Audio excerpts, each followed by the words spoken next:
বিসমিল্লাহির রহমানির রহিম। পরম করুণাময় ও অসীম দয়ালু আল্লাহর নামে শুরু।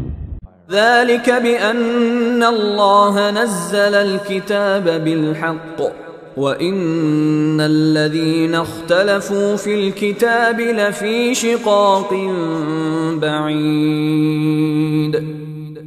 আর এটা এজন্য যে আল্লাহ নাজিল করেছেন সত্য সহ কিতাব, আর যারা কিতাবের মাঝে মতবিরোধ সৃষ্টি করেছে নিশ্চিতই তারা জেদের বশবর্তী হয়ে অনেক দূরে চলে গেছে। ليس البر أن تولوا وجوهكم قبل المشرق والمغرب ولكن البر من آمن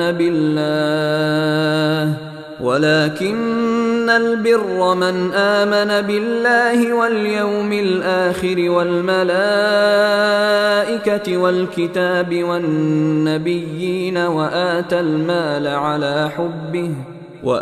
المال على حبه ذوي القربى واليتامى والمساكين وابن السبيل والسائلين وفي الرقاب وأقام الصلاة وآتى الزكاة والموفون بعهدهم إذا عاهدوا والصابرين في البأساء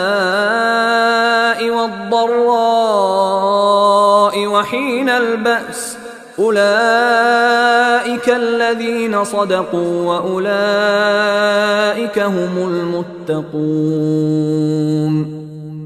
সৎকর্ম শুধু এই নয় যে পূর্ব কিংবা পশ্চিম দিকে মুখ করবে, বরং বড় সৎ কাজ হল এই যে ঈমান আনবে আল্লাহর উপর, কিয়ামত দিবসের উপর, ফেরেশতাদের উপর এবং সমস্ত নবী রাসূলের উপর, আর ব্যয় করবে সম্পদ তাঁরই মহব্বতে আত্মীয় স্বজন, ইয়াতিম, মিসকিন, মুসাফির এবং ভিক্ষুকদের জন্য এবং মুক্তিকামী কৃতদাসদের জন্য। আর যারা নামাজ প্রতিষ্ঠা করে, যাকাত দান করে এবং যারা কৃত প্রতিজ্ঞা সম্পাদনকারী এবং বিপদাপদে ও যুদ্ধের সময় ধৈর্য ধারণকারী, তারাই হল সত্যাশ্রয়ী আর তারাই পরহেজগার।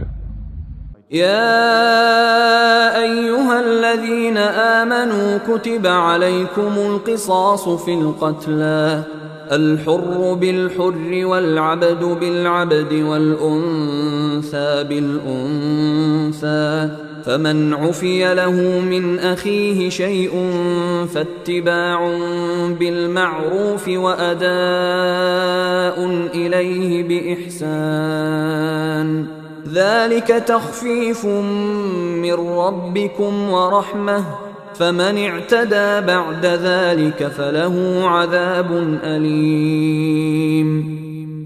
হে ঈমানদারগণ, তোমাদের প্রতি নিহতদের ব্যাপারে কিসাস গ্রহণ করা বিধিবদ্ধ করা হয়েছে।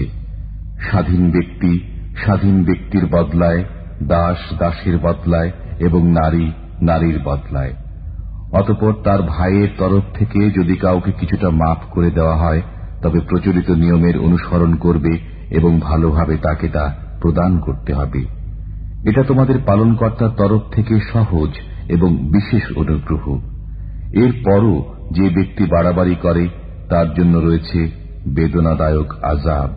ولكم في القصاص حياة يا أولي الألباب لعلكم تتقون। হে বুদ্ধিমানগণ, কিসাসের মধ্যে তোমাদের জন্য জীবন রয়েছে যাতে তোমরা সাবধান হতে পারো। كتب عليكم إذا حضر أحدكم الموت إن ترك خيرا الوصية للوالدين والأقربين بالمعروف حقا على المتقين। তোমাদের কারো যখন মৃত্যুর সময় উপস্থিত হয়, সে যদি কিছু ধন সম্পদ ত্যাগ করে যায় তবে তার জন্য ওসিয়ত করা বিধিবদ্ধ করা হল পিতা মাতা ও নিকট আত্মীয়দের জন্য ইনসাফের সাথে। পরহেজগারদের জন্য এ নির্দেশ জরুরি। নিশ্চয় আল্লাহ তাআলা সবকিছু শোনেন ও জানেন।